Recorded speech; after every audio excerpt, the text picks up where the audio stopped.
Listo, pues nada, bienvenidos. Esta es la cuarta reunión ya del Café Tertulia de un libro por 15. Ya tan rápido terminamos 2 meses de lectura, no puedo creerlo, realmente terminamos muy rápido. Y bueno, pues esta tarde nos acontece el tema de Josefina Vicens y el libro Vacío. Voy a comentarles brevemente una semblanza sobre ella para que recordemos pues un poco de sus datos y demás. Eh, También les recuerdo que ahorita va a estar Claudia Loredo, que es la sobrina nieta de Josefina Vicens.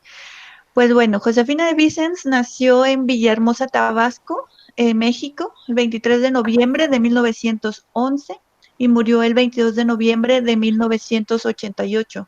Ella estudió filosofía y letras e historia en la Facultad de Filosofía y Letras de la UNAM, de la Universidad Nacional Autónoma de México. Eh, Ella tuvo varios cargos importantes, entre ellos fue secretaria de la Acción Femenil. Esto creo que sería algún rasgo que quisiera que nos contara más adelante Claudia Loredo, porque hasta donde tengo entendido, Josefina Vicens fue feminista declarada y luchó bastante por los derechos y la igualdad de la mujer. Ella también fue presidenta de la Academia de Ciencias y Artes Cinematográficas y vicepresidenta de la SOGEM en México. Todo esto son instituciones mexicanas dedicadas pues a la cinematografía. También fue miembro de la sección de autores cinematográficas del, del Sindicato de Trabajadores de la Producción y del Consejo Consultivo de Premiación de la Academia de las Ciencias y Artes Cinematográficas Mexicanas. Además de escritora, escribió guiones para cine, entre los cuales le destacan Los problemas de mamá, Los novios de mis hijas, Las señoritas Vivanco, primera parte, que esta la escribió de la mano con Elena Garro, este guión, y la segunda parte la escribió ella sola, que es El proceso de las señoritas Vivanco. Esta película, yo creo que los que han visto todas las películas de Pedro Infante, donde salen los García, los tres García, la señora que sale de las señoritas Vivanco es la actriz que siempre hacía de la abuelita de Pedro Infante en estas películas. Entonces, para ahí, para cuando vean de película o en alguna canal colombiano donde nos encontremos, eh, esta Sara García se llama la actriz, ella es la que hace el personaje en estas dos películas de las señoritas Vivanco. Ella también escribió en varios periódicos, en reseñas culturales, pero principalmente en cuestiones de taurinas. Pero lo interesante es que ella escribió bajo seudónimos, entonces ella nunca escribía como Josefina Vicens, sino como Pepe Faroles, que era el seudónimo con el que utilizaba en Sol y Sombras y Torerías, y también escribió con el nombre de José García, que es justamente el nombre del personaje principal que nos aboca ahorita en unos momentos en el libro Vacío. O sea, ella publicaba con esos seudónimos. Ella se ganó el premio Javier Villaurrutia en 1957. Este es un premio muy importante en México en cuestiones literarias. El dato a destacar es que fue la primera mujer en ganarlo. Justamente lo gana con el libro Vacío. Y también destacar es que, además de que fue la primera mujer, fue el tercer premio que se entregó. Antes de Josefina lo recibe Juan Rulfo y lo recibe Octavio Paz.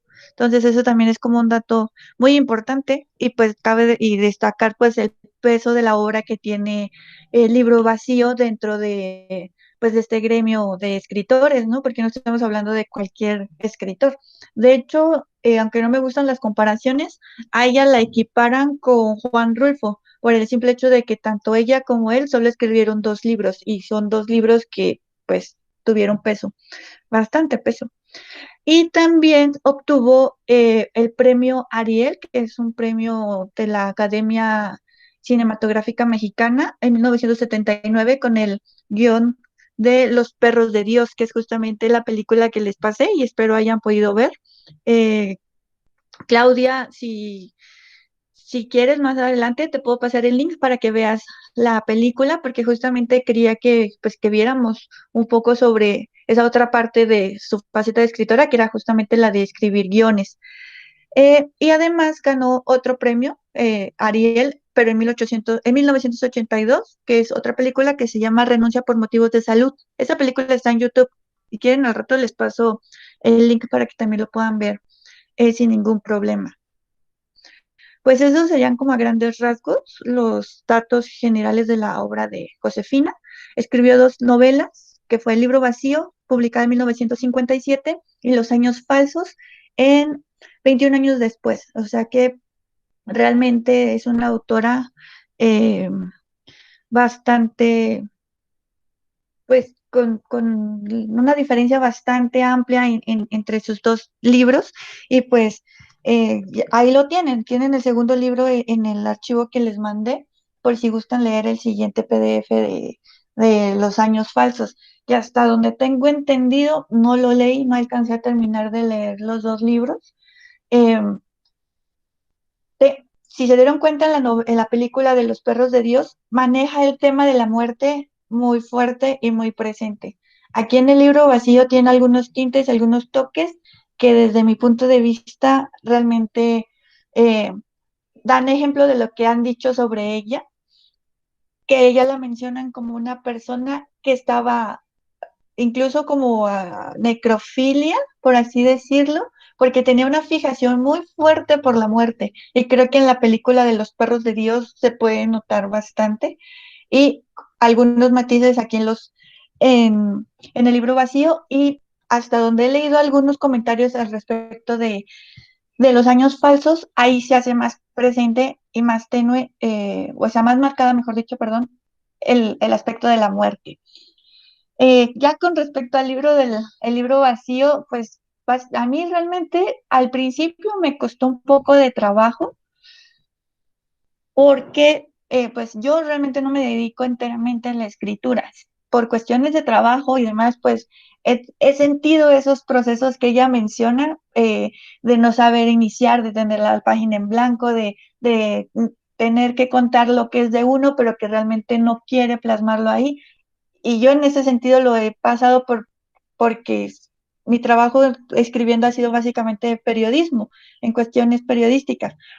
Pero entonces uno dice, ahí es donde hay más objetividad, ¿no? Y entonces todas estas cuestiones que el señor José García va teniendo en su libro vacío y en esa otra libreta donde sí tiene todo lo que no quiere decir, pero que al final de cuentas termina diciendo todo, eh, es como el gran meollo de este asunto, ¿no? Hay bastantes, algunos fragmentos que me llamaron mucho la atención, pero hay uno particularmente que me llamó mucho la atención, que ahí lo publiqué en la history de Instagram de un libro por 15, que es justamente que siempre juega con el uso de la palabra, ¿no? O sea, ella dice, no debemos abusar de las palabras, pero al mismo tiempo está como todo esto presente. Y es esta frase muy cortita que dice, uso la palabra perdonar en el mismo sentido que la usaría un fruto cuando inevitablemente, a pesar de sí mismo, se pudriera. Entonces, son como ciertas frasecillas sueltas y demás que me fueron apachurrando, apachurrando, apachurrando, y de repente otra vez me levantaban. Es un libro realmente que se lee muy rápido, pero al mismo tiempo tiene muchos matices que a uno lo hacen detenerse a cada rato. También siento que a pesar de que ella aborda el tema, su personaje como masculino, le da un peso muy presente a la cuestión de la mujer, pues con los personajes femeninos que ahí aparecen, ¿no? Siento que la mujer aparece como en cuestión del conflicto interno del mismo José, y quisiera entender que a lo mejor eran los conflictos que tenía o tiene en su momento Josefina. El personaje de la esposa, ella siempre viene equilibrada, o sea, como todo, y eso a él lo desequilibraba. El amante, la novia del hijo, o sea, y el primer amor, o sea, como la presencia de la mujer todo este tiempo. Y otra cosa que también me llamó la atención fue como los aspectos domésticos, o sea, como que eso que él llamaba aburrido y demás, al final de cuentas sigue, se ve como que es lo que en algún momento tiene más peso al momento de empezar a contar sus pequeñas historias. A grandes rasgos son los temas que voy a dejar y pues les doy la palabra para que comenten lo que les gustó, lo que les hizo llamar la atención del libro y pues nada, bienvenidos a esta cuarta reunión de Un Libro por 15. Bueno, Almilla, yo también quería hacer como dos acotaciones en cuanto también a lo que dijiste. En el mismo prólogo del libro mencionaba así como su afinidad a la muerte y decía que justamente por eso fue que se quiso volver cronista de los taurinos, de tauromaquia. O sea, me pareció curioso, porque pues obviamente público la tauromaquia de un modo u otro siempre va a haber. De hecho, un caso que me parece muy particular es Hemingway, que adoraba la tauromaquia, pero pues ella lo hizo más como en este sentido de idolatrar la muerte. Entonces no sé qué tanto le gustaba en sí la tauromaquia o no, pero mirarlo desde ese aspecto obviamente le da una trascendencia un poco más interesante. Eso en ese pequeño aspecto. Y ya en cuanto al libro, que tú también mencionabas, de un modo u otro yo creo que todos nos sentimos identificados con la página en blanco, con el no saber qué escribir, porque independientemente de si nos consideráramos escritores, de si lo somos o no, si queremos serlo o no, siempre en algún momento hemos tenido como esa página en blanco y esa indecisión, esa incertidumbre de lo que escribo es bueno, quién lo va a leer, alguien lo leerá en algún momento. Entonces pienso que todo eso que él narra, que él va narrando de sus experiencias con estos dos cuadernos, que me pareció muy gracioso también por el hecho de que en un cuaderno garabateaba todo con la intención de pasar en el cuaderno en limpio lo más trascendente, lo más importante, y prácticamente no resultaba haciéndolo. Todo era en el primer cuaderno. Y creo que todos hemos vivido un poco eso, ¿no? Como esas experiencias que uno va escribiendo por ahí, va notando en algún momento, pero nunca se ha puesto uno, por lo menos en mi caso, a decir, me siento y escribo algo y sé que ese algo lo voy a publicar o etcétera. Entonces muchas de las cosas que uno escribe se quedan para uno y no las conoce prácticamente nadie más. Eso es muy cierto, Joana. ¿Alguien más que quiera comentar sobre el libro? ¿Qué les pareció? Y yo quisiera retomar lo que estaba mencionando Joana, lo de los dos cuadernos, porque por momentos me da la impresión que doña Josefina utiliza esta imagen de José con su cuaderno en blanco donde quiere anotar las cosas perfectas, las cosas importantes, y su segundo cuaderno donde va anotando los borradores. eh, eh, pero nunca logra pasar nada del cuaderno en blanco porque todo siempre le parece que no tiene importancia, y en la medida en que va desarrollándose la novela, a mí me parece que va entretejiendo magistralmente esto de los cuadernos hasta que la, mm, la impresión que me dio a mí es que en la novela lo pone como los cuadernos son como la metáfora de la vida. De nosotros mismos, de todos los seres humanos que queremos, estamos llenos de ideales, queremos alcanzar unas metas, nos ponemos unos objetivos, y empezamos como en la construcción de llegar a eso, pero nunca llegamos. O sea, el cuaderno blanco y el cuaderno escrito a la larga somos nosotros mismos, y uno tiene siempre un cuaderno en blanco que es esa vida a la que aspira y que nunca logra escribir. Y por otro lado, uno también se convierte en el cuaderno que está escrito, donde uno es una seguidilla de procesos inacabados, de borradores, de ensayos y errores, más de errores y desaciertos que de aciertos. Me dio la impresión que en el fondo, cuando uno va llegando al final del libro, empieza a notar que los dos cuadernos, donde son como el mismo ser humano y sus dos aspectos, sus contradicciones, que luego se tornan en inseguridades, y este continuo anhelo de querer alcanzar algo que nunca lo alcanzamos como queremos ser, y que en últimas nunca llegamos todos nosotros a pasar nada, al libro vacío, porque finalmente también arranca el libro, en algún momento nos dice eso, ¿no? O sea, ¿qué es la vida? La vida o sea, lo que trato de hacer es llenar con palabras un vacío hasta que aparezca. Entonces, de allí creo que esta unión que quería como comentarles a ustedes.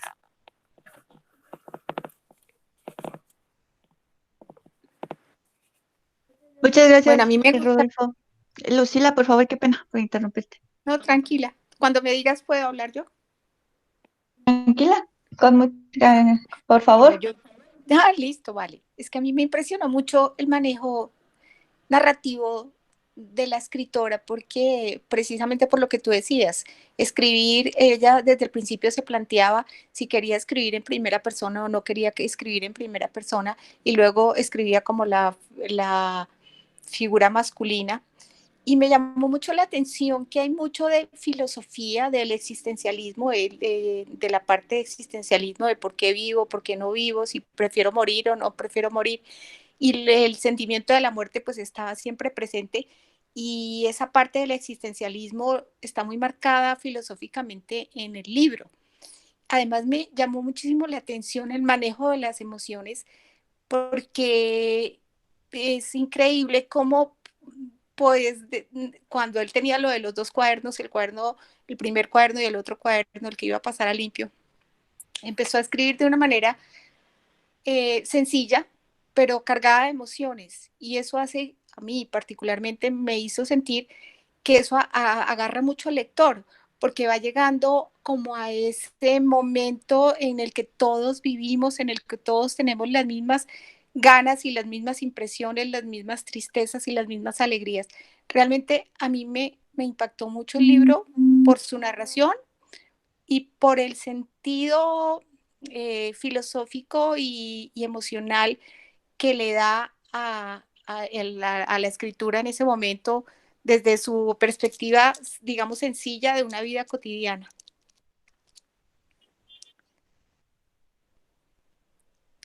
Listo, mi opinión. Muchas gracias, Lucila. No, tienes razón. Justamente a Josefina, hasta donde alcancé a leer e investigar sobre ella, justamente la denominan una de las últimas existencialistas. Entonces, sí, Sí, o sea, como que exactamente. esos apuntes están como súper acordes. Y sí, eso del manejo de las emociones era por lo que yo les decía al principio, que yo estaba como en un sub y baja. O sea, realmente este señor José García por ejemplo, con los hijos, cuando se empieza menciona que va a dejarle sus libros sus cuadernos a su hijo Ay, pequeño. sí, a su hijo. No sabía quién, sí. Esa parte a mí fue como que primero me empezó, ay, sí, se los merece, pero después cuando empieza a hablar como de no, él no tiene, no creo que sea posible, y es cuando empieza a hablar justamente Sí. de para quién estoy escribiendo. Él realmente lo va a entender, Ajá. realmente si esto realmente lo escribí fue para mí. O sea, es como toda esta cuestión. Eh, Desvaloriza hasta cierto punto a los que están a su alrededor para apreciar su escritura. sí, claro.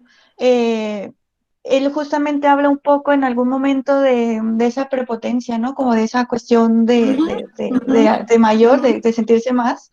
eh, y justamente creo que son las mismas inseguridades que estaban hablando. Uh-huh. Uh-huh.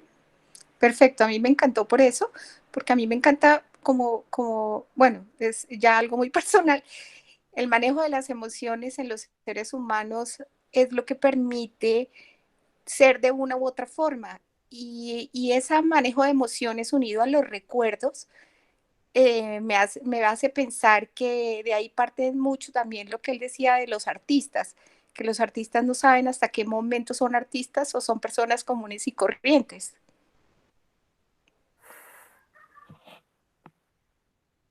Claro, sí, es que toca bastantes temas de una manera tan sutil Uh-huh, que uh-huh, en algún momento uno diría, es un libro muy corto, que esto merecía como que lo ampliara, sí. pero al final también es un remate como muy preciso que uno dice, no, no era necesario, o sea, ya, con eso es suficiente, si no, Uh-huh, uh-huh. señor Carlos, por favor, si quiere, coméntenos.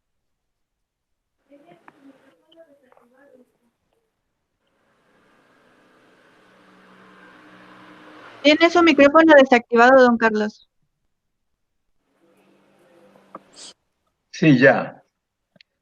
Una relación de comparación con Guadalupe Nettel en términos del tema. Fíjese que el tema en Guadalupe gira alrededor de la familia, la mamá, el papá, el hermano de la niña, y sobre eso transcurre una gran parte de la narrativa que utiliza Guadalupe Nettel. Y lo mismo encuentro en el tema de García.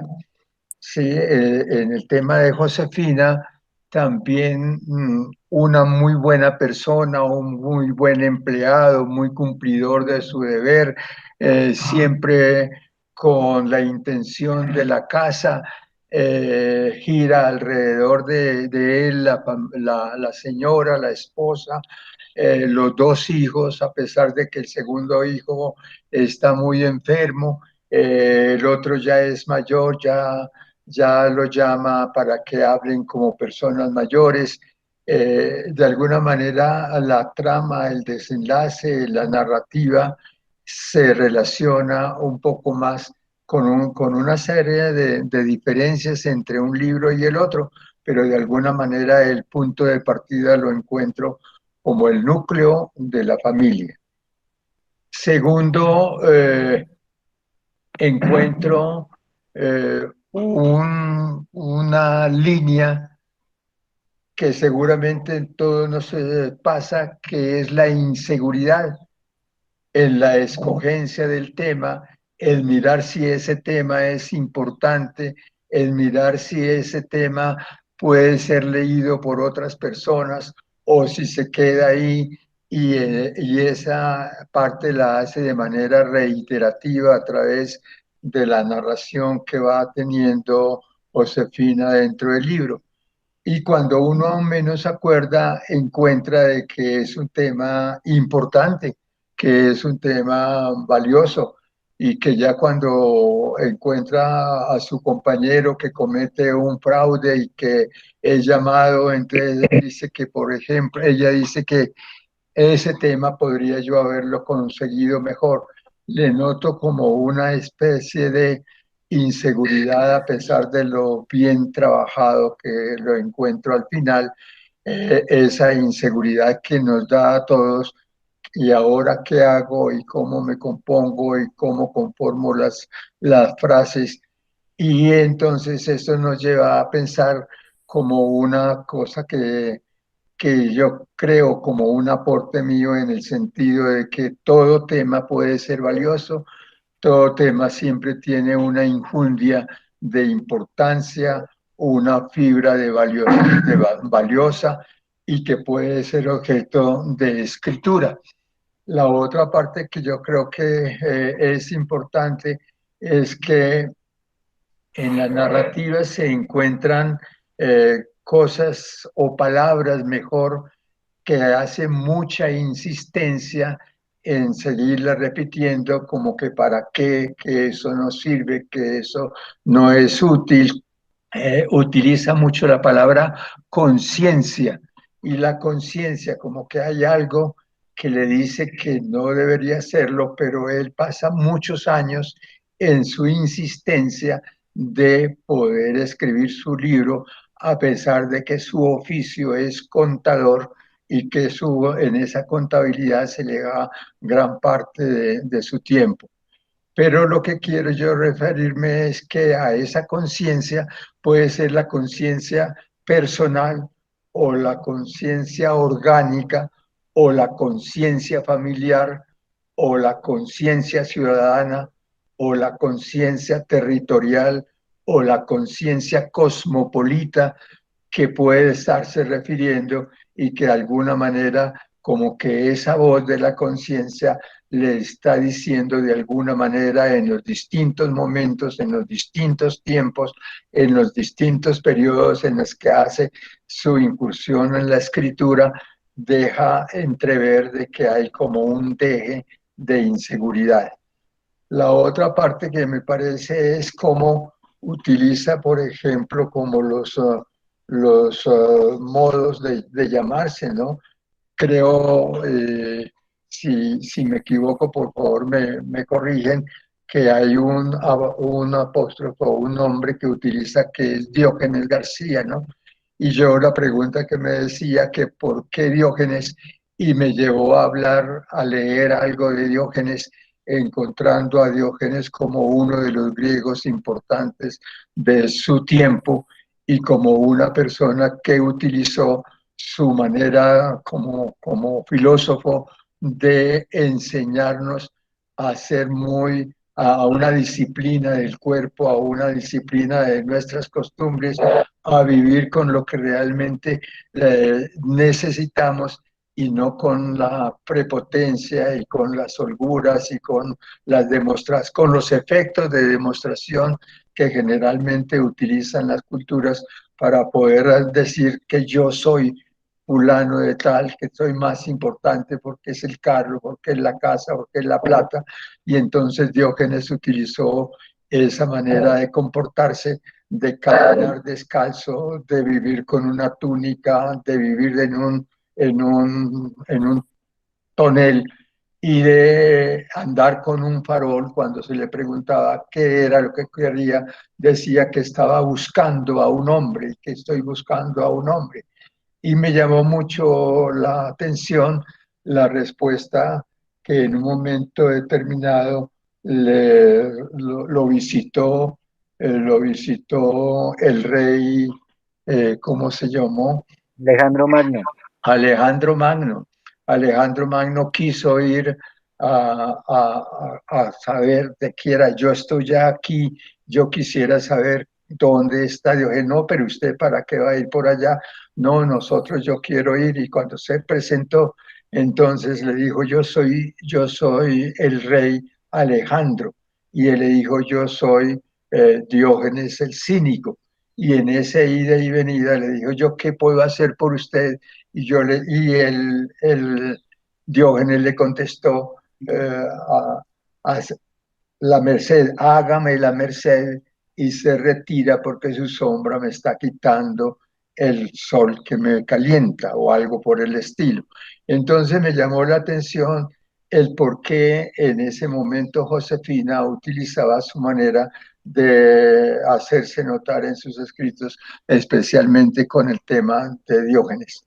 De resto, a mí me parece una lectura agradable, la terminé realmente eh, pronto, luego volví a recoger algunas de las ideas principales de los personajes, especialmente me llamó la atención la actuación de los personajes y cómo los iba colocando como parte importante, a pesar de que inclusive sus relaciones por fuera del matrimonio en un momento determinado que llaman la atención para que concluyera de una manera agradable.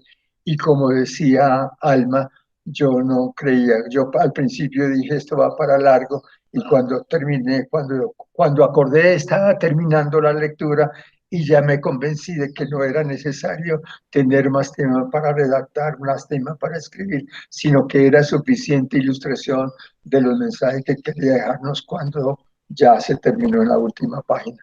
Muchísimas gracias. No, muchas gracias, Carlos. Tienes toda la razón. Tiene esos giros realmente bastante agradables. Hay otro aspecto que voy a ponerme a silenciar sus micrófonos, pero ahí tengo un rebote que me está. Qué pena. Listo. No, les comentaba que hay otro tema también que me pareció muy curioso, que justamente hay un momento en el libro que les compara como la adicción a querer escribir con el alcoholismo. Entonces también hay como ese estira y afloja como de me voy a dar 6 meses sin escribir. Entonces son como ciertos aspectos que justamente con Rodolfo estaba hablando ya hace ayer me parece que estaba comentando eso, me estaba comentando que justamente el libro vacío serviría perfectamente como material de estudio para un taller de creación de escrituras creativas. O sea, creo que ese material puede servir perfectamente. Y bueno, por aquí, como acaban de darse cuenta, acaba de unirse con nosotros Claudia Loredo. Entonces, ustedes me dirán si quieren que concluyamos un poco el tema de la lectura. No sé si alguien más quiera decir algo. Y pues pasemos también a que ella nos profundice un poco más en el aspecto de la vida y de la obra y el trabajo que ella está haciendo con respecto a Josefina Vicens. No sé si Sí, alguien yo, quiere. yo, yo quisiera agregar, Alma, algunas cosas de la época en que Josefina escribió el libro a la época actual, pues ya esa timidez o esa inseguridad de los escritores, pues ya no es tan profunda.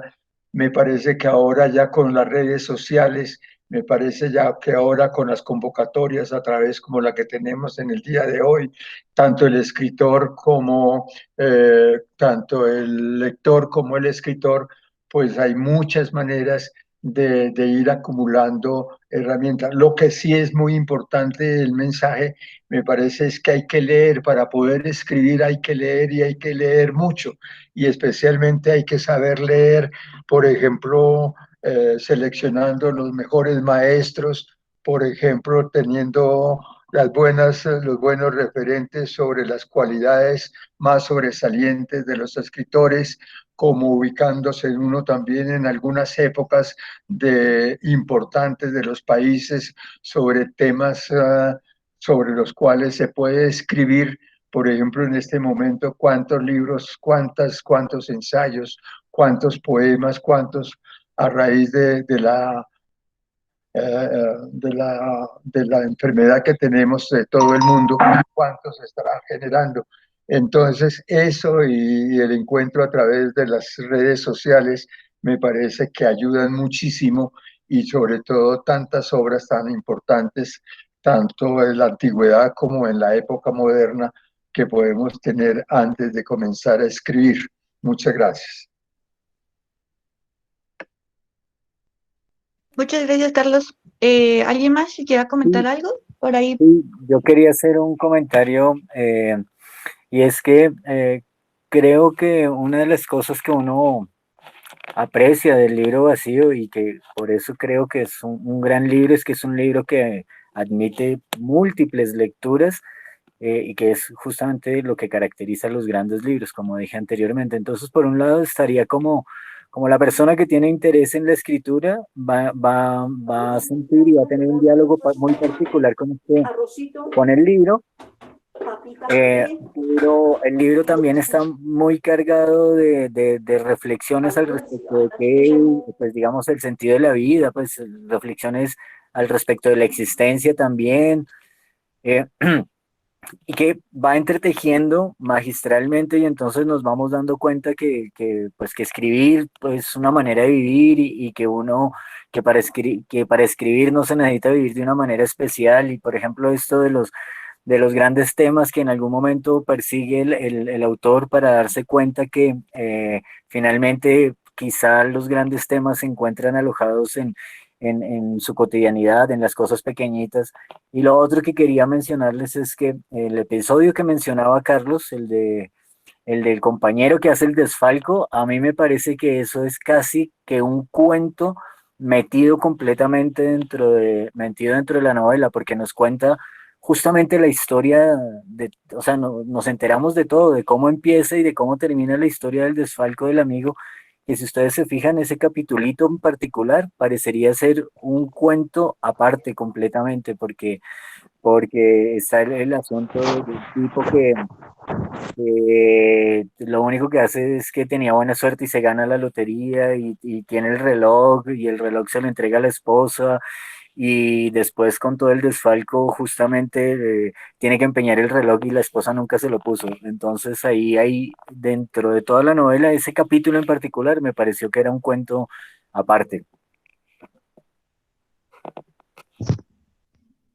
Pues justamente es cuando empieza a abordar la parte de que en lugar de escribir una novela, debería dedicarse a escribir relatos o cuentos cortos, ¿no? Entonces es cuando también empieza a contar como estas pequeñas historias dentro de la misma historia del no poder escribir nada. Y realmente que escribió eh, algo bastante intenso. Por ahí se salió Claudia Loredo, entonces no sé si alguien más quiera comentar algo, me comenta que está ahorita acomodando unas cosas, entonces no sé si alguien más seguimos en lo que se vuelve a ingresar a la charla.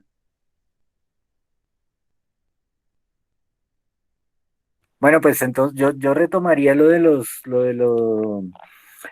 esta angustia de andar persiguiendo grandes temas y lo mismo de querer hacer grandes cosas en la vida. Me parece que eso es como una reflexión que atraviesa todo el libro y que me parece a mí fundamental y que me parece a mí de aprendizaje.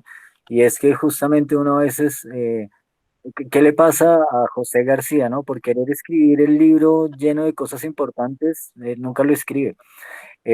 Y luego nos damos cuenta que se aplica a la vida, ¿no? Por querer alcanzar las grandes metas, o sea, por ponernos a veces como metas muy fuera de nuestro alcance, nunca lo logramos y terminamos desatendiendo lo que es el día a día de nuestra existencia por querer alcanzar unas metas que nos exceden, que nos alejan. Así que a mí me da la impresión que una gran enseñanza, una gran reflexión o algo que trasciende el libro es que justamente la vida no está fundada en las grandes cosas y lo mismo la escritura no está fundada en las grandes cosas, sino que son justamente los pequeños detalles, las pequeñas experiencias donde se funda tanto el sentido de la vida como donde podríamos encontrar eh, las historias. Otro aspecto que también me llamó la atención es que el señor García, y asume uno que a través de él está hablando Josefina, eh, también plantea esta cuestión de, por ejemplo, que para él es más fácil hablar y que cuando él está hablando, él no piensa en las palabras que va a utilizar, pero que cuando va a escribir se vuelve uno que se pone a pensar en las palabras exactas y entonces como que hay una división, ¿no? O sea, una actitud que tiene uno con el lenguaje cuando está hablando, donde como que no lo reflexiona o no le resulta complicado el manejo del lenguaje, y otra cuando se va a sentar a escribir, donde pareciera que en algún momento el autor pasa por esa fase donde cree que tiene que ser construcciones muy complicadas o muy elaboradas con las que se tienen que armar las historias para darse nuevamente cuenta que las historias se tienen que manejar también con construcciones simples. Sí, digamos, ahorita podríamos entrar en discusión, sí, tan simples como las que uno establece cuando está usando el lenguaje común y corriente, o no. Pero la cuestión es que sí deberían, las historias se fundan en un entretejido donde el uso y el manejo del lenguaje tiene que ser un manejo simple, un manejo asequible al otro, un manejo que no sea tan enrevesado ni tan intrincado para que, por un lado, uno pueda elaborarlo y por otro lado, el lector pueda llegar, porque tampoco habría que pasar por alto que una de las intenciones de García, él lo que va a querer es que eh, escribir un libro para todos, esa es la frase, ¿no? Quiero escribir un libro para todos y para que uno pueda escribir un libro para todos, pues se plantea el conflicto de que ese libro tiene que ser entendido por todos, así que el lenguaje no puedo utilizarlo de una manera muy específica, muy elaborada, porque seguramente voy a dejar excluidos algunos. Todas esas reflexiones que atraviesa el libro a mí me gustaron mucho y por eso mencionaba, como bien lo decía Salma, que para a mí me parece que ese es un libro que uno debería sentarse a leerlo e ir desarrollando todo un taller de escritura creativa justamente alrededor del libro vacío, porque ahí se plantean un montón de reflexiones y de conflictos que se le plantean al escritor tanto como escritor como, como ser humano. Eso era como lo que quería comentar. Y yo Ah, estoy de acuerdo contigo, Rodolfo, en lo que dices, y me doy cuenta que el autor, pues la autora, tiene un conflicto entre lo que son la imaginación y lo que es la vida real.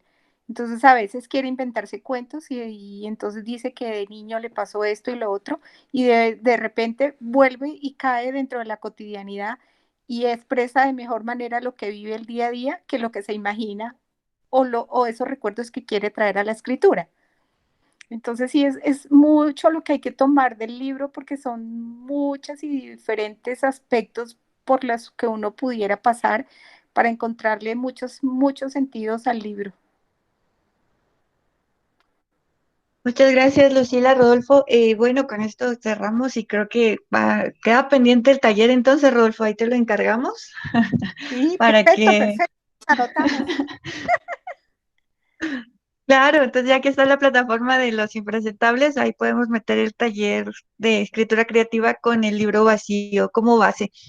Pues ahora pasemos, pues ya está nuestra invitada especial con nosotros, entonces creo que es un verdadero gustazo poder pues tenerla y pues sobre todo poder profundizar más en la vida de Josefina Vicens. Les voy a hablar un poquito, a presentarles quién es Claudia Loredo. Es Claudia Loredo Ibarra, nació en Ciudad de México, tiene estudios en ciencias de la comunicación por uy, ahí se está conectando alguien más. Listo, perdón, qué pena. Que tiene estudios en ciencia de la comunicación por la UIC, es socióloga por la Facultad de Ciencias Políticas y Sociales de la UNAM y es egresada de la maestría de cine documental por la Escuela Nacional de Artes Cinematográficas por la misma UNAM. Además, tiene un máster en políticas públicas para jóvenes por la Universidad Autónoma de Barcelona. Ella ha producido desde Igualitat AC cortometrajes sobre violencia hacia las mujeres, empoderamiento de estas, inclusión y participación ciudadana. Dirigió el documental Downtown Tetlanoca en Encuentro tras la Frontera sobre migrantes y género bajo la producción de la cooperativa de imágenes de Ipsoculta AC y de Historias y Mitos, las identidades tlaxcaltecas, sobre identidades e historia bajo la producción de Conaculta y la Cámara de Diputados, así como 17 cortometrajes sobre familia migrantes de origen y retorno por la Red de Pueblos Transnacionales e Ipsoculta AC. De igual forma, dirigió los cortos documentales Torturar no es humano, con la Comisión de Derechos Humanos de la Ciudad de México y Amores Diversos con la CONAPRED. Actualmente es productora ejecutiva del Seminario Permanente de Cine y Género de la UNAM y coordina el concurso de crítica cinematográfica Alfonso Reyes, Fósforo del FICUNAM. Está por estrenar el largometraje documental Desde un alfiler hasta un barco, cooperativa LF del Centro, Derechos Laborales y Sindicales con la Universidad Autónoma de Querétaro y el Sindicato Mexicano de Electricistas, y un documental feminista sobre su tía abuela Josefina Vicens. También coordina el censo y diagnóstico de los cineclubs de la Ciudad de México para Procine y la creación del protocolo contra la violencia de género en la industria cinematográfica de la Ciudad de México. Claudia, muchas gracias, bienvenida. Bienvenida.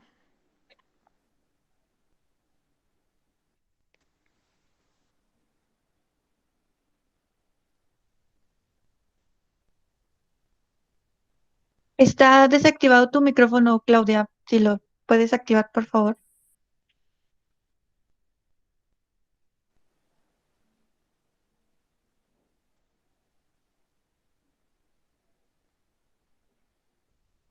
Ah, ya vi. Ya, perdón. No, tranquila, Hola, bienvenida. hola, ay, gracias, oigan. Gracias por invitarme. Vi en Instagram que tienen este círculo de lectura y que iban a comentar pues el libro vacío. Y yo le contaba a Alma que estoy haciendo un documental de la tía Peque, porque a Josefina Vicens pues toda la gente más cercana le decíamos la tía Peque, porque era muy chiquita, muy pequeñita, y pues ya tengo un rato haciendo el documental, ya filmamos, entonces estamos ahorita ya entrando a postproducción, casi todo ha sido todos son un material de archivos familiar, filmografía, fotogramas, guiones, eh, hay unas carpetas de poesía que hacía mi tía Peque y sus hermanas, o sea, mi abuela y las hermanas, que eran 5, y y bueno, pues eso, y algunas entrevistas a gente que la conoció, a la familia, a compañeras y compañeros. Bueno, eso. No sé qué más les Ah, diga. no, pues Será súper interesante cuando salga, pero comencemos por el principio. Cuéntanos sobre esta particularidad de Josefina, porque justamente les comentaba al inicio de la charla que, pues, que ella tenía bastantes seudónimos y seudónimos de hombre, ¿no? Con nombres de hombre. Y justamente usa el de José García como uno de estos seudónimos. ¿Tú nos podrías comentar un poco por qué esta cuestión de los seudónimos, esta cuestión de querer como, no sé si era porque quería intentar buscar como un mejor recibimiento o que no le opacaran su voz de entrada por el simple hecho de que era mujer hablando, por ejemplo, de toros o de cualquier otro tema pues, que en esa época realmente creo que era un poco raro que una mujer se dedicara a escribir con esos temas, ¿no? Sí, pero el único seudónimo, bueno, eran dos. Uno era Pepe Faroles, como cronista de toros, que sí, ha sido la primera mujer cronista de toros. Y el otro era Diógenes García, que era cuando hacía un análisis más político, ¿no? Tenía una columna política. José García es el personaje, ¿no? De Libro Vacío. Y casi el resto de los nombres de los personajes del Libro Vacío y de Los Años Falsos son los nombres de mis tíos y de mis primos. Lorenzo, bueno, está Luis Alfonso, está Adrián, ¿quién más está? No me acuerdo. Pero Fernando, creo, está Luis. Y sí, en efecto, lo que hacía y que bueno, a mí es una parte que me súper interesa es cómo brincaba, digamos, los obstáculos que ponía una sociedad muy conservadora, bueno, como todas las sociedades latinoamericanas, ¿no? En los años 30, 40, 50 y 60, que digamos que es lo que más vivió, ¿no? Ella nació en 1911, y lo que hace, pues, sí es romper cánones, familiares y sociales, ¿no? Mi familia no es una familia religiosa, sin embargo, la bisabuela, Sensitiva Maldonado, que era su mamá, que es la abuela de mi mamá, sí era bastante religiosa, pero como que ella sola nunca les inculcó nada a mis tías. Entonces, pero ellas hacían como juegos de todo, eran súper dicharacheras, como lo sigue siendo mi mamá y mis tías, que también son 6 mujeres que digamos que son como igualitas. Hablan muchísimo, son como muy, no sé, siempre están jugando canasta, cosas así, ¿no? Entonces, más bien Josefina lo que hacía era eso, como brincar esas las que de imposición social, cultural que te va poniendo la sociedad, ¿no? Entonces creo que esos seudónimos los usó para eso, se salió de su casa a trabajar primero a la fábrica que era del bisabuelo, que producía un ron, era el habanero Ripoll, y luego o sea, se volvió súper sindicalista, se dedicó a viajar con diferentes pues equipos de burócratas, se dedicó hasta que empezó a escribir y le dijeron que por qué no hacía un guión. Y a partir de ahí empezó a hacer guiones. Bueno, uno de los primeros es Las Señoritas Vivanco, que es una película clásica en México, y luego posterior el proceso de Las Señoritas Vivanco, y se dedicó a escribir y de eso vivía, de eso comía. Ella dice que, pues decía que no estaba muy orgullosa de sus guiones, pero porque era lo que le daba el día a día, ¿no? Pero pues porque hizo 2 libros en toda su vida, entonces de eso no iba a vivir. Y bueno, pues con los guiones y creo que con los 2 libros pues, rompía mucho con el deber ser de una señorita de clase media, pues una clase media acomodada, digamos, bastante, y tenía que hacer ciertas cosas, ¿no? Ella se casó con su mejor amigo que era gay, mi tía Peque era gay también, estuvo muchos años emparejada con muchas personas. En algún momento tuvo un affair ahí con María Félix, otros pues con Amparo Ribelles, con Anita Blanch, muchísimos años, y bueno, con otras, ¿no? Ahora que siguen viviendo, te puedo decir que Daniela Romo, ¿no? Por ejemplo, todavía vive. Entonces, pues eso, rompía mucho con eso. A mí es lo que me gusta mucho, que fue, pues fundó la parte sindicalista femenil, digamos, del Sindicato Mexicano de Trabajadores de Trabajadores de la Industria del Cine, fundó la parte juvenil, es fundadora de la Academia Mexicana de Artes y Ciencias Cinematográficas, de la SOGEM, que es la Sociedad de Escritores Mexicanos, como que siempre fue muy dada a abrir y abrir y abrir y abrir espacios para, pues no solamente para las mujeres, sino también pues, para una participación democrática, ¿no?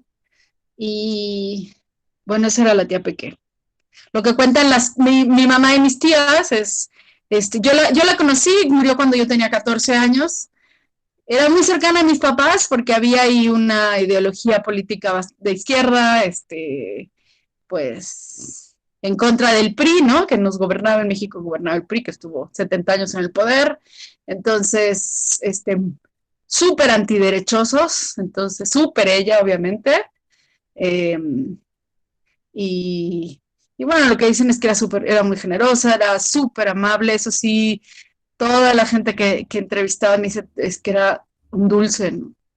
Y ya, no sé qué más. No, pues está súper interesante esto que nos cuentas. También nos dábamos cuenta que el tema de la muerte en sus textos y demás es como muy presente y muy marcado. Nosotros, de hecho, pudimos ver aquí en el Círculo de Lectura, además de leer Los Años Falsos, pudimos ver Los Perros de Dios, esta película que le dio pues tengo entendido que un premio por el guión cinematográfico, que realmente, pues a mí, y hablando con Rodolfo, que está aquí presente, y algunos nos pareció bastante pues avanzada para la época en la película, realmente con los temas que trataba. Entonces, si nos podrías comentar si sabes algo al respecto de estas temáticas también. Sí, justo a Elena Rojo, que es la actriz que está en Los Perros de Dios, la entrevisté y ella es tía de una amiga y me contaba que ella no conocía a la tía Peque. El día que la conocí es que ya había un casting para actrices y ella ahí se iba a quedar como no sé qué otro papel. Y cuando llegó la tía Peque, Elena Rojo se estaba peleando con este señor del Villar, que era el director de la película, y no me acuerdo cómo se llama, Eduardo, creo. Entonces, y le decía, no, yo quiero ese papel, yo quiero estar ahí, yo soy, yo. Y entonces dice que de repente llegó así una señora y dijo, ella es la del papel, a ella le das el papel.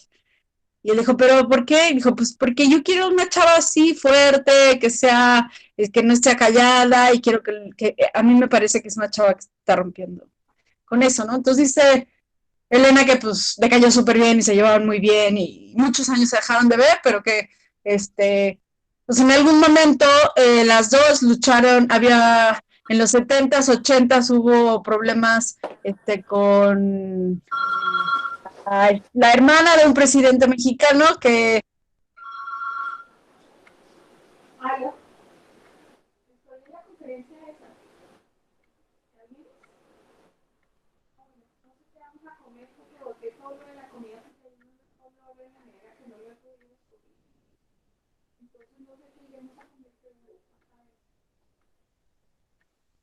Qué pena, Claudia, tu micrófono está apagado, qué pena.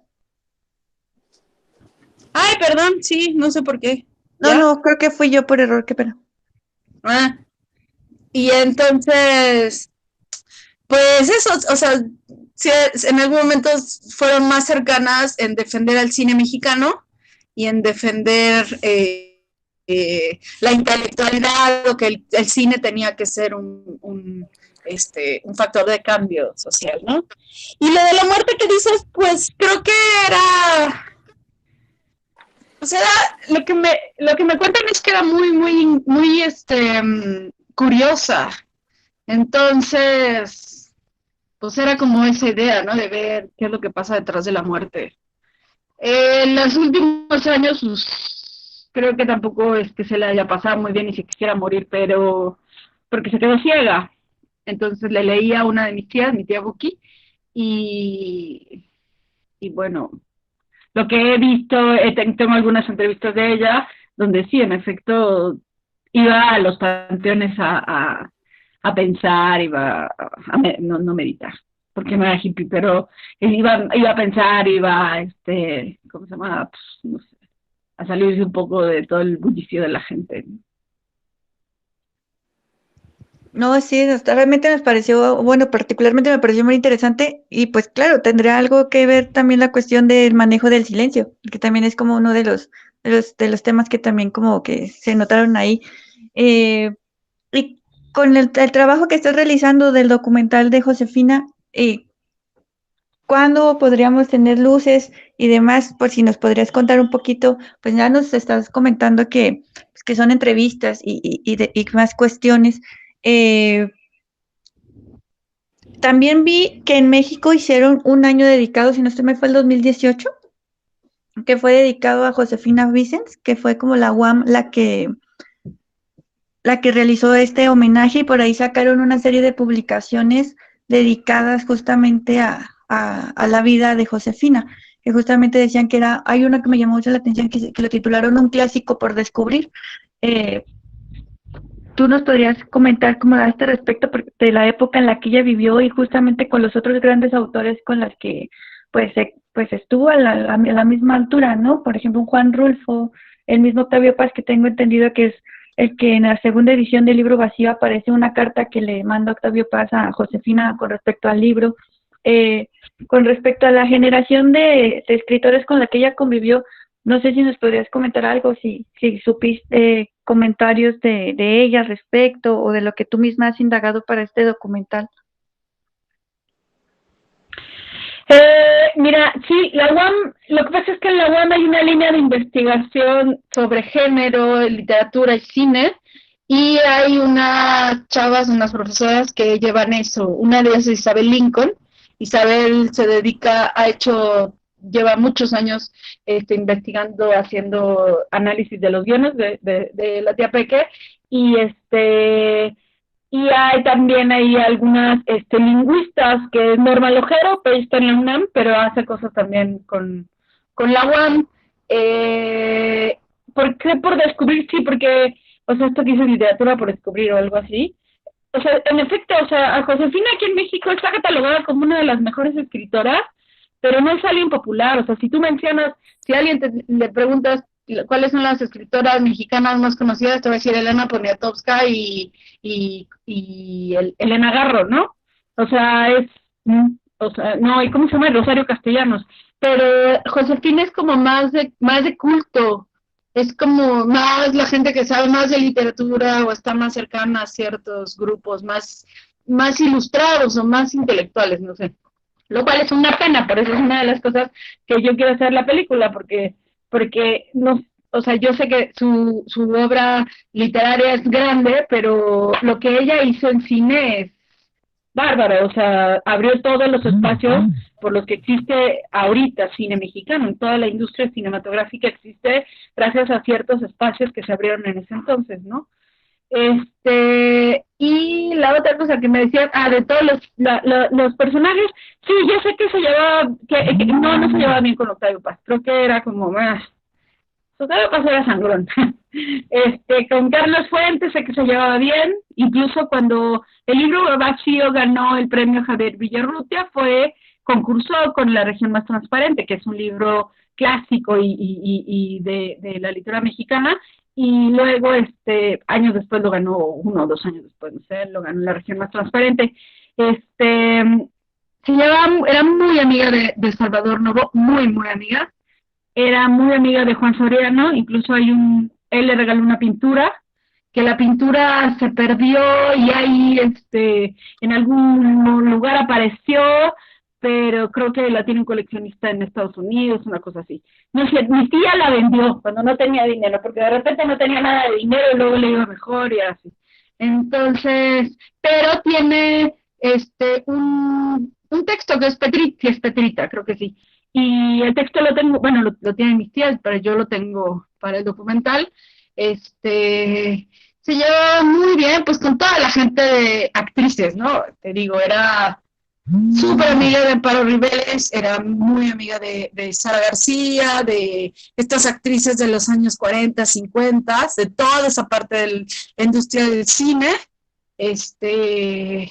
Era muy amiga de Fernanda Villeli, bueno, de todos los grandes directores de esa época. Te digo que en algún momento lo que me cuentan mis tías es que veían a María Félix entrar y salir y era, ¿sabes? En esa época nunca se habló, incluso mi familia, mis tías, hasta la fecha nadie habla de que era lesbiana, ¿no? Era como, ay, sus amigas íntimas, ¿no? Entonces pues María Félix era la amiga íntima que llegaba ahí y a veces bebían ahí. Tocaban, eran muy bohemias, tocaban guitarra, cantaban. Chabela Vargas en algún momento, y me cuentan que en otro momento se separaron mucho, no sé, ya perdieron ahí amistad, no sé, quién está Juan Rulfo en efecto, y algo que, fíjate que es una de las cosas que a mí me parece que me mueve mucho, es que todo el mundo dice que Josefina Vicens es la Juan Rulfo mexicana, y a mí me revienta el hígado. O sea, es como, ¿por qué no Juan Rulfo es el Josefina Vicens, no? Pues claro, pues entiendo este rollo de hombres de los años 50, lo sé, pero yo creo que, sé que hay una conversación, ahorita justo estaba pensando en ese diálogo que lo tengo por ahí, entre ellos, donde Asidatros, Juan Rulfo, yo soy Josefina, que bueno, X, o sea, ¿cuántos libros has hecho? Uno, pues bueno, como una camaradería ahí fuerte, ¿quién más? No sé, ¿quién más? Otras actrices, no sé. No sé.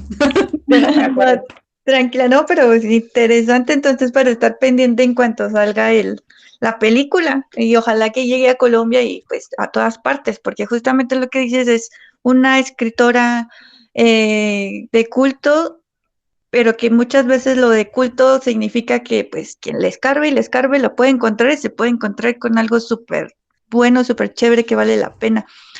También por ahí nos había comentado que están intentando reeditarla, pero acá en Colombia, porque realmente son muy pocas las ediciones que hay de Libro Vacío y los Años Falsos. ¿Tú sabes algo sobre esto? Sí, o sea, los derechos no son los patrimoniales, eso los tiene mi familia, pero los derechos de edición, o sea, como para reproducirlo, los tiene el Fondo de Cultura en México, pero hace poquito de la Laguna Editores, yo te decía, creo que sí se llama así, Laguna Edición, se llama Pedro, no me acuerdo, Pedro, Pablo, él me contactó, Laguna Libros, sí. Ellos están tratando de hacerlo, yo lo contacté con uno de mis tíos, que es el que tiene ¿cómo se dice? Que es el aval, no sé cómo se llama, pero el que hace, digamos, el aval jurídico, el que tiene derechos de autor. Es que los derechos, no, patrimoniales, eso los tienen todos los tíos, mi mamá incluida, todos, pero los sobrinos, digamos, pero es que no sé cómo se llama el nombre jurídico, él es el que los tiene, entonces estaban viendo esa forma de dárselos para que el Fondo de Cultura no les cobrara una parte y sí poder editarlo en Colombia. Entonces esperemos que eso vaya, pues que dentro de poco se pueda hacer. Pues ojalá que sí, porque realmente pues vale mucho la pena ahora que tuvimos la oportunidad de leerla. La idea sería que la llegaran a conocer más personas. No sé si de los que estamos aquí en el círculo alguien tiene alguna pregunta o alguna duda o algo que quieran preguntar o comentar. Sí, yo tengo Bueno, yo quiero. Perdón, Lucila, ahorita. No, tranquilo, dale, Rodolfo, dale. Gracias, Lucila. Me pareció escuchar al comienzo cuando Claudia mencionaba que en el documental habían unos poemas de Josefina. Quería saber si escuché mal o si en efecto, si es que ella también escribió alguno a poesía y pues si podríamos de pronto conocer esos textos. No, sí, escuchaste bien. Es que ella y todas mis tías, estoy cargando el teléfono, hacían, o sea, mis tías abuelas, o sea, digamos sus hermanas, y mi mamá y mis tías hacían por cualquier evento o por cualquier cosa social de la familia, hacían un poema o hacían algún escrito, todas.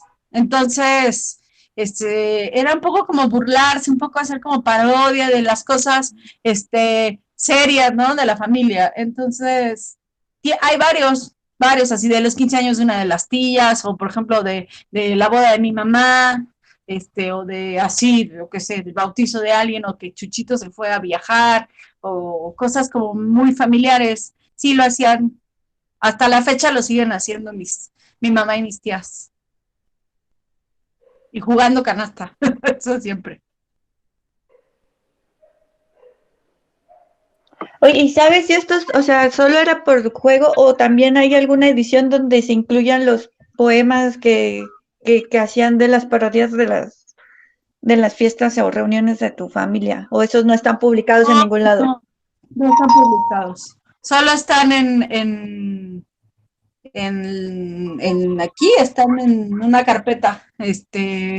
No están, nada. Lo que estábamos tratando es hacer un libro ilustrado de una obra de teatro, de un cuento, pero que estaba pensado para teatro, que escribió, y eso estábamos viendo con unos amigos editores acá, con una editorial que se llama La Caja de Cerillos, pues tratar de hacerlo, pero a mí la verdad es que la vida me ha comido más con el rollo de la película, entonces tampoco he visto mucho eso. Ah, bueno, entonces va a tocar esperarnos primero a la película y ahí verlos y ya después ver la posibilidad de la publicación de los poemas, porque también es una parte interesante pues de la vida de escritora de Josefina, ¿no? Que no solo, o sea, ya tener esa versatilidad de escribir guiones de cine y al mismo tiempo pues tener las pequeñas novelas y ahora también la contraparte de la poesía, pues realmente era una escritora muy completa.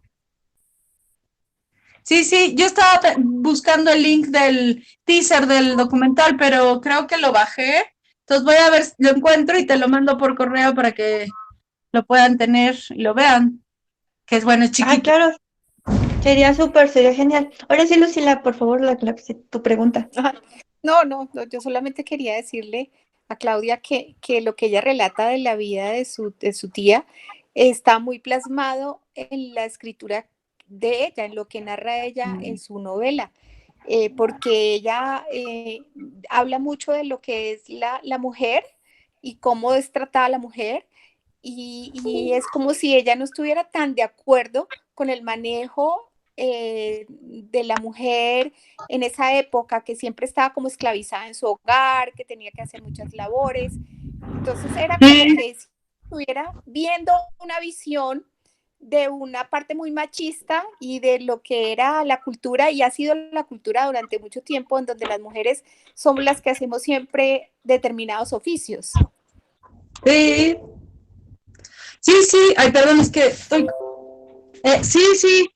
Sí, no, incluso, o sea, sus películas son, o sea, hay muchos diálogos en el cine que son como, o sea, como burlándose, o sea, hace unas comedias muy, muy sosas de la juventud mexicana en los años 60, justo burlándose de eso.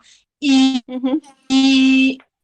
cuando tienes a ver cómo son los personajes que ella plantea en el cine, son tal cual mis tías o sus hermanas de joven. O sea, por ejemplo, toda la forma en que habla la familia, todos los dichos son muy hechos, están en todos los guiones, o sea, puedes reconocer a las tías, ¿no? En esos personajes. Y por ejemplo, ella tenía una bronca, o sea, digo, no una bronca, pero sí había ahí una crítica fuerte hacia mí. Ajá, exacto, a mi abuela, mi abuela, la mamá de mi mamá, que es Amelia, era Amelia, porque mi abuela era la única que se casó a los 15 años, entonces era así súper americana, súper subyugada a la vida con mi abuelo, que o sea, mi abuelo era súper buena onda, pero era un tipo súper decente, educado, todo, pero era un macho, en donde mi abuela tenía que hacerle todo, resolverle la vida completa. Entonces a mi tía Peque le reventaba eso, o sea, no Sí, podía, la con eso abnegación. siempre Ella tenía no era amiga de la abnegación, chiquita. totalmente enemiga de la abnegación No, no total. podía, Ujú, no, ujú. nada, no, con eso no podía. Pero sin embargo no se peleaba, no se peleó, o sea, era como de, "Ay, ahí viene esta con su marido", pero, o sea, no, dice mi mamá que no, para nada, siempre fueron muy, o sea, sí son como muy muéganos, y además eran muy distintas, o sea, ella era como muy liberal, mi abuela era muy liberal, pero era una señora de casa, o sea, a De los casa. pies del marido, ¿no? Y las otras todas, por ejemplo, mis otras tías, sus hermanas, mi tía Machito, que era la más chica, se llama Gloria, bueno, se llamaba Gloria, ella estudió historia, la tía Lulú, que era la más grande, ella estudió antropología, piano, y se casó con un señor que se llamaba Agustín Villagra, y Agustín fue el que reprodujo las ruinas prehispánicas de Bonampak. Era pintor, escondió Siqueiros en su casa, el régimen priista estaba detrás de todos los comunistas, entonces eran como grupos muy intelectuales, muy políticos, estaba como Diego Rivera, Frida Kahlo, estaba en esa parte con esa tía, ¿no? Hay otra tía que también estudió piano, entonces eran como, no eran, o sea, no es que fueran, pues sí, eran bastante liberales y bastante preparadas, ¿no? Con un papá, mi bisabuelo, fue un José Vicente Ferrer, se vino a México, bueno, llegó a México a principios del siglo XX, en 1900 y tanto, y como polizante. Entonces empezó a trabajar en una finca en Tabasco, en una de las provincias, en Villahermosa, donde nació mi tía Peque, y ahí conocí a mi bisabuela, que tenían una tienda de abarrotes, todos hijos de ella, también hija de españoles, y comenzaron a trabajar, pero mi bisabuelo ese sí era un macho, y además era un macho franquista. Entonces, lo que o sea, digamos como no sé, el hoyo de la familia, del meollo, no sé cómo se dice allá, pero el meollo del asunto, aquí decimos, es como con un papá franquista además, defensor de la derecha y la corona, le salen unas hijas súper preparadas, muy intelectuales, liberales, una de ellas mamá soltera, que era una de mis tías, mi tía Chas, que hacía hacía canciones para niños.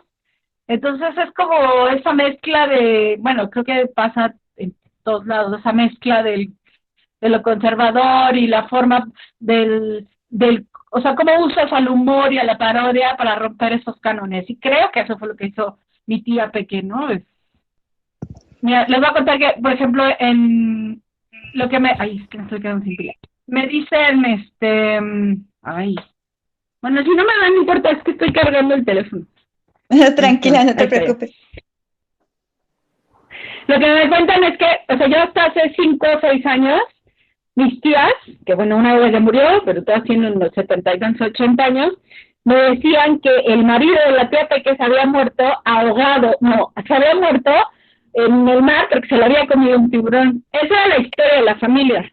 Cuando empecé a indagar, hace varios años, y además siempre me decía que eso no era cierto, que no les hiciera caso desde siempre. Pero cuando empecé a indagar resulta que no, el asunto es que ella se casó con su mejor amigo, que era gay, que además es el tío de una escritora mexicana, que es Aline Peterson, y bueno, se fueron de luna de miel a Veracruz, a la playa, y entonces ahí obviamente dijeron tú por tu lado y yo por el mío, y entonces cuando regresó, pues ya regresó sin marido. Entonces, claro, la familia y todo ese grupo social dijo, ay, no, se lo comió el tiburón, ¿no? O sea, eres muy chistoso de esas tías. A mí me da mucha risa. Pero es un poco eso, como, ¿sabes? Darle la vuelta a algo que nunca es un drama, nunca hay una ruptura ni familiar ni social, pero pero vas haciendo tu propio camino, y creo que eso fue lo que hizo la tía Peque, ¿no? Y yo creo que bien logrado, realmente. No sé si alguien más quiera hacer otro comentario. Don Carlos, Joana, por ahí. También tenemos una nueva integrante del Círculo de Lectura que nos está escuchando desde Austria, entonces no sé si la otra Claudia, la tocaya de la invitada, también tenga algún comentario, alguna pregunta. Sí, Claudia, es importante que pudiera comentarnos algo del rol de Josefina como defensora de los derechos de la mujer. Sí. ¿Tú estás en Austria?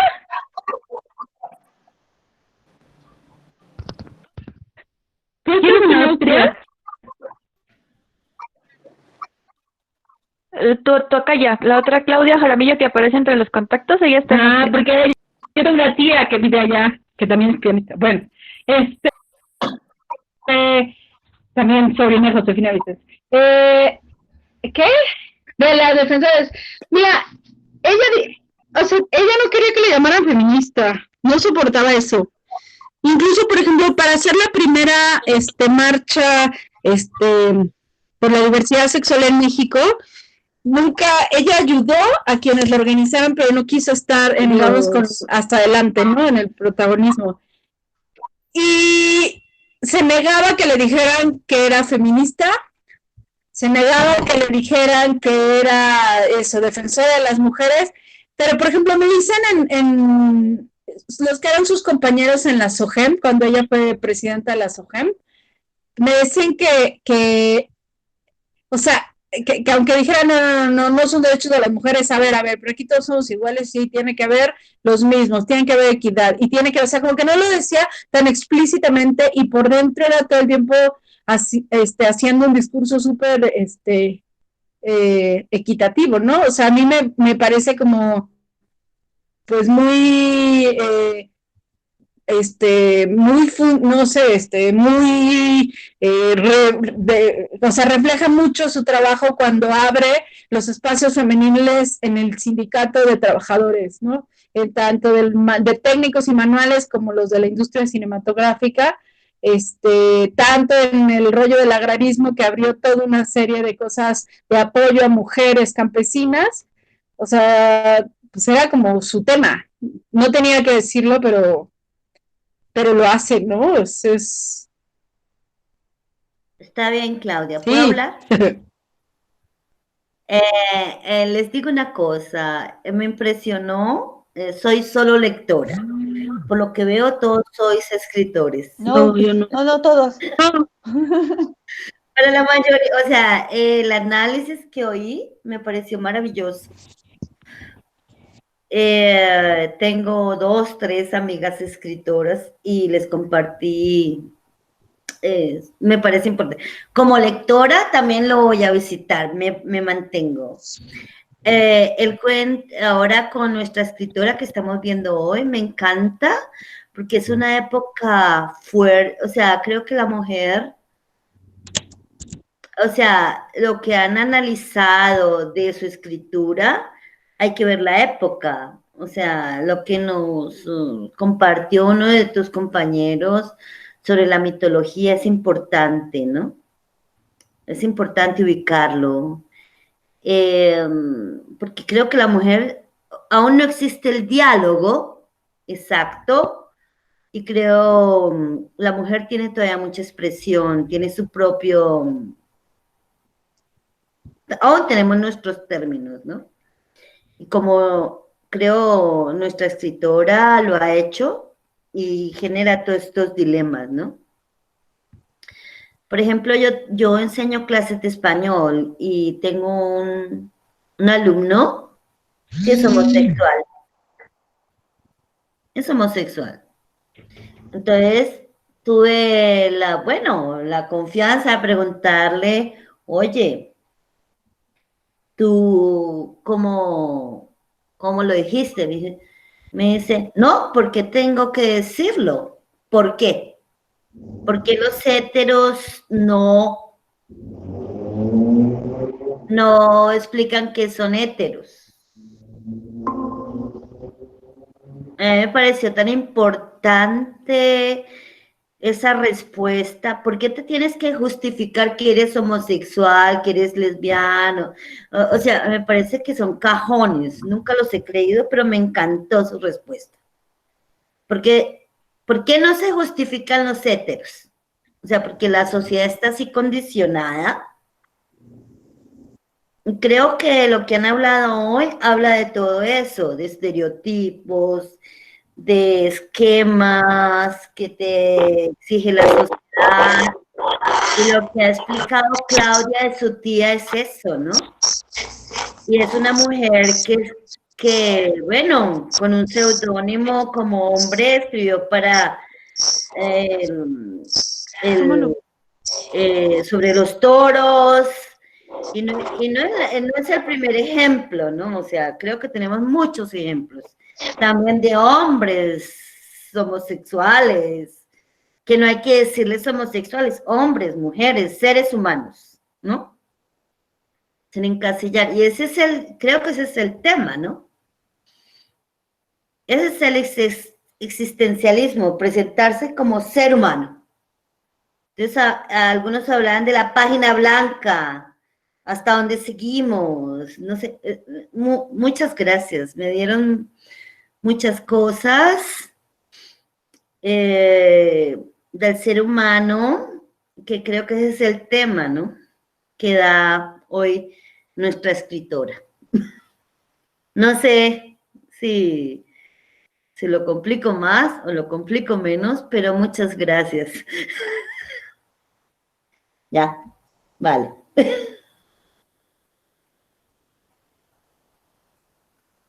¿Me oyen? No oigo. Apagado, ya, qué pena. Que sí, justamente por ahí va la cuestión, por ahí por lo que estaba diciendo está Claudia Loredo, que por ahí la veo que estaba teniendo problemas técnicos, porque entró con una cuenta y salió con otra, y luego volvió a entrar y ahora volvió a salir. Pero veamos si regresa. Pero ¿cómo les ha parecido hasta ahorita la charla?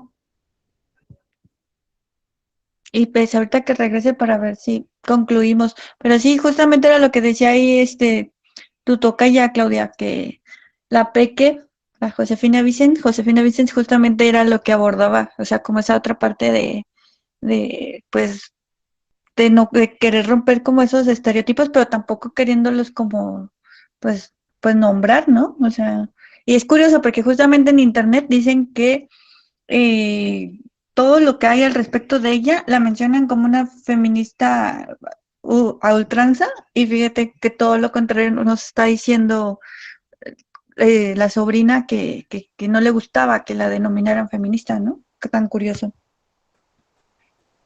Sí, es como Chabela, la película de la mexicana el último año, ¿te acuerdas? La cantante que tuvo éxito con sus 70 años, pero nunca se declaró feminista. ¿Por qué? Voy a ser el payaso de ustedes, ¿no? Sí, eso es cierto. Si alguien más quiere comentar algo, esperamos un momento o comentamos la lectura que sigue para ver si regresa, porque creo que se le acabó la pila. Yo creo que podríamos ir comentando la próxima lectura. Me pareció muy pertinente, muy agradable la charla de la señora Claudia. Me parece que nos dio nos puso en contexto la figura de la escritora, y pues creería yo que es pertinente ir pasando a que nos cuentes las próximas lecturas, perdón. Y pues ahí vemos ahorita si se alcanza a conectar otra vez.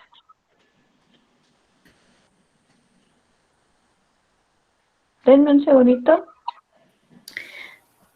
¿Puedo decir algo más? Claro que sí. A mí me parece que es el cambio de diálogo que está exigiendo la sociedad. Lo tenemos desde los 60, 70, ¿no? Y entiendo a nuestra escritora, porque hay muchas.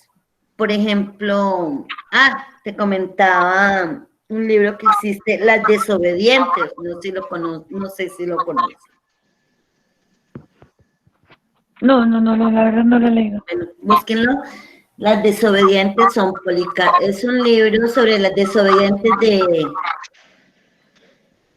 de la historia latinoamericana, las típicas, La Pola, hasta Frida Kahlo, o sea, desde La Pola, Manuelita Sáenz, hasta Frida Kahlo, ¿me entiendes?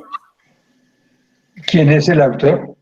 Ay, espera, no encuentro el libro ahorita, qué pena, me lo regalaron hace muchos años y soy muy mala para los autores, disculpa, Carlos.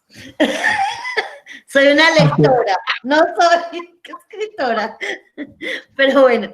No se preocupe. Pero me encanta eso y hace como 3 meses hubo una discusión en Semana en Vivo sobre por qué las escritoras no están en el top, entonces, de libros y eso, ¿no? Espero encontrar el link y se los envío. No soy una feminista radical, pero sí creo que las mujeres hemos estado en muchas sombras, ¿no? Como nuestra escritora de hoy, ¿no? Ella quería reflejar la injusticia y desigual por el machismo de mujeres, machismo de hombres, porque el machismo latinoamericano lo promovemos las mujeres, en lo general. ¿O no? Eso sí es cierto. Y pues nada, entonces ahorita esperemos a ver si se llega a conectar, pero entonces vamos Pero bueno, disculpen, no quería tomar la voz, pero me gustó. Gracias. No, tranquila, no, y esa es la idea. Muchas gracias y me encanta el espacio, o sea, poder compartir lo que uno lee o lo que uno ve y lo que uno piensa. Muchas gracias. Bueno, entonces veamos en lo que, a ver si se alcanza a conectar otra vez Claudia Loredo, porque por ahí pues sigue sin aparecer. Entonces vamos a hablar sobre la próxima lectura. Ya de mañana arrancan las nuevas 2 autoras y pues por ahí ya les había dado al inicio, va a ser Elenita Garro. Los recuerdos del porvenir de Elena Garro, entonces ella va a ser la invitada. He procurado que fueran novelas no tan largas, pero creo que vale la pena también abordar como a la señora Garro. Sobre todo porque hace unos años tuvo como un revuelo este libro por la reedición justamente. No esta edición, sino otra edición que sacaron en España, donde traía un cintillo. Y el cintillo decía, la gran obra de la esposa de Octavio Paz. Y así lo estaban vendiendo, ¿no? El libro. Entonces ese como que ese detalle fue como súper recalcitrante justamente entre los medios literarios, entre las feministas y entre pues todo el mundo, porque pues sí, ¿qué tiene que ver que haya sido la esposa de Octavio Paz, no? Pues yo creo que nada. Pero entonces, Elena Garro hace poco es considerada ya una de las escritoras mexicanas reconocidas, hasta apenas está llegando al nivel de reconocimiento de Elena Poniatowska, como bien lo decía hace un momento está Claudia Loredo. Y pues nada, los recuerdos del porvenir, justamente ya que estamos metiendo esta parte de narrativa poesía, es una novela que justamente aborda una narrativa poética, por decirlo de alguna manera. Entonces, creo que cuando lo lean, se van a dar cuenta justamente de esa manera tan delicada, tan poética de escribir de Elena, pero al mismo tiempo abordando temas fuertes. Entonces, aquí vamos a leer a los recuerdos del porvenir.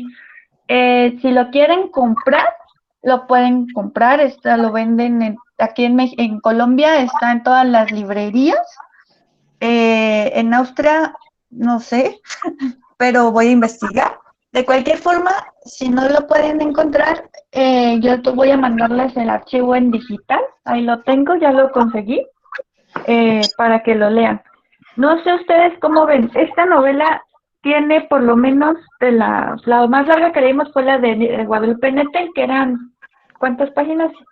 ¿190? ¿180? Sí. ¿200? Esta tiene 350 páginas. No sé ustedes si quieran que le dediquemos un poquito de más días a la lectura y quitarle unos días al de poesía, porque es más corto el de poesía, o lo dejamos 15 y 15. Me ¿Y cuál parece es? sí que podríamos ampliar el plazo, me parece, no sé, es mi opinión. ¿Sí? ¿Y cuál ¿Qué es más? el de poesía, Alma? María De Mercedes poesía, Carranza.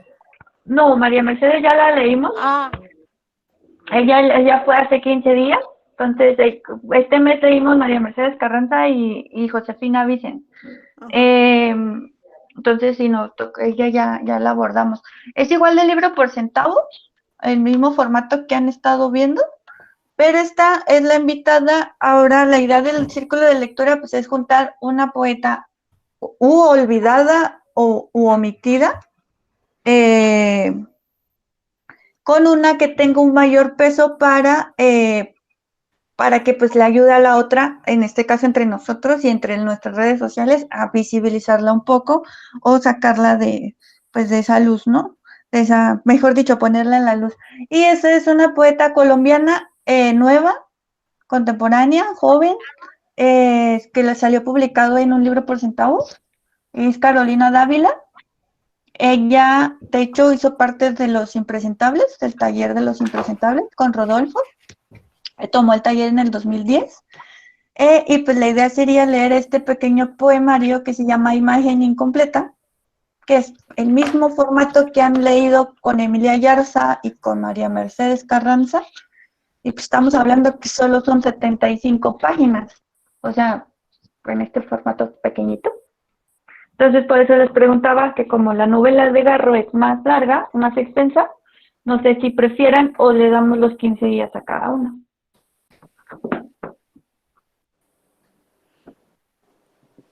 No sé, yo opino que podemos darle un plazo, pero no sé los demás qué dirán. Yo estoy de acuerdo Podría con la ser un propuesta de libro por ampliar. 10 y un libro por 20. Ándale. Bueno, entonces Joana dice que un libro por 10 y un libro por 20, Lucila también. ¿Y tú, Rolfo, no alcanzas a escuchar?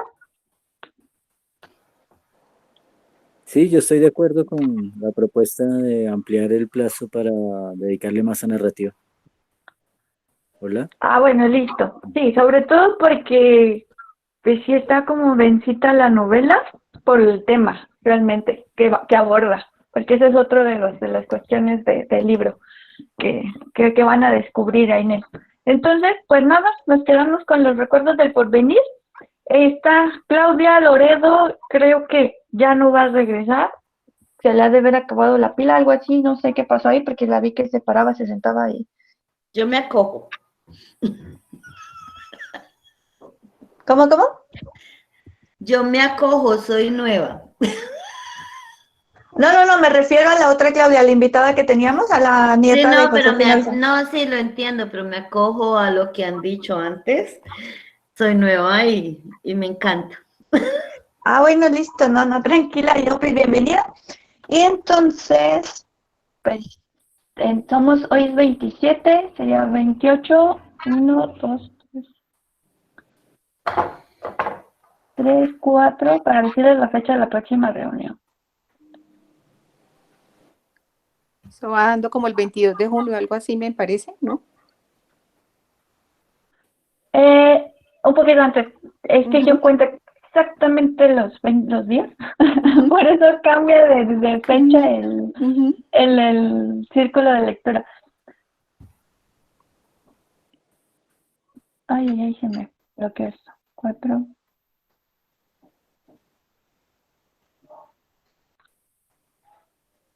Sí, sería el 16 de junio, la próxima reunión, martes 16 de junio.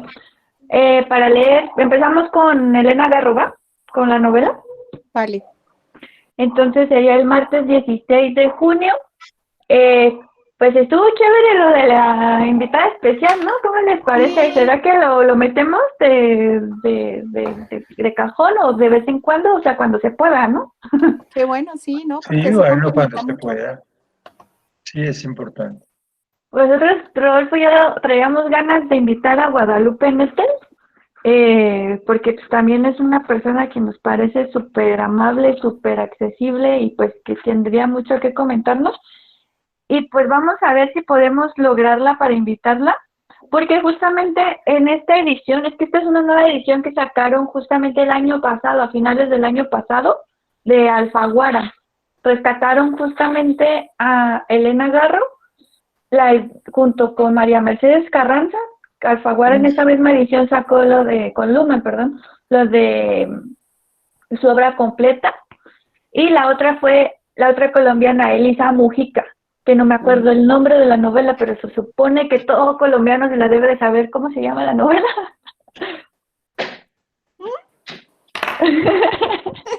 Nos corchaste. No, A mentira, ver, yo mentira. no, yo vivo hace 26 años en Austria, no la conozco, qué pena, disculpe. No, tranquila, no, entonces rescataron a estas tres autoras, Elisa Mujica, María Mercedes Carranza y Elena Garro, en estas ediciones. Y en esta edición, al final de la novela, vienen además unos ensayos. Y uno de los ensayos que habla sobre la autora, sobre Elena Garro, en la obra es Guadalupe Nettel. Viene otro que es Carolina Sanín, Lara Moreno e Isabel Mellado. Entonces vienen estos 4 ensayos aparte de la novela y un quinto de Gabriela Cabezón Cámara, que entonces podríamos, pues si les interesa. Esta edición no la conseguí en digital, pero la novela sí. Entonces, por si la quieren tener, vale la pena que la quieran, si les gusta. Oye, qué pena, no entendí exactamente cuáles ahora los libros que hay que leer hasta el 16 de junio. Hasta el 16 de junio hay que leer Los recuerdos del porvenir de Elena Garro. Ah, ok, los recuerdos del porvenir, ya, vale. Sí.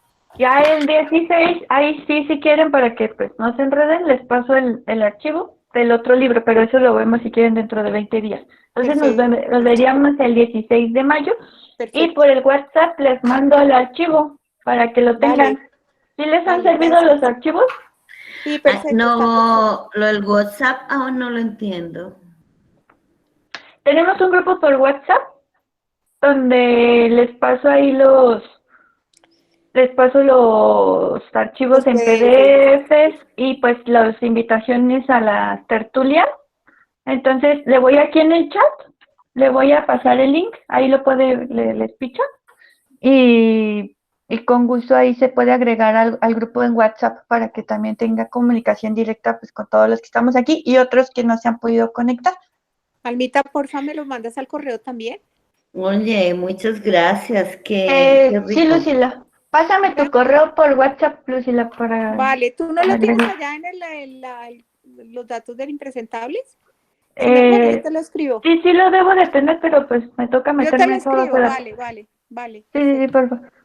Y ya, listo, Leonardo, bienvenido.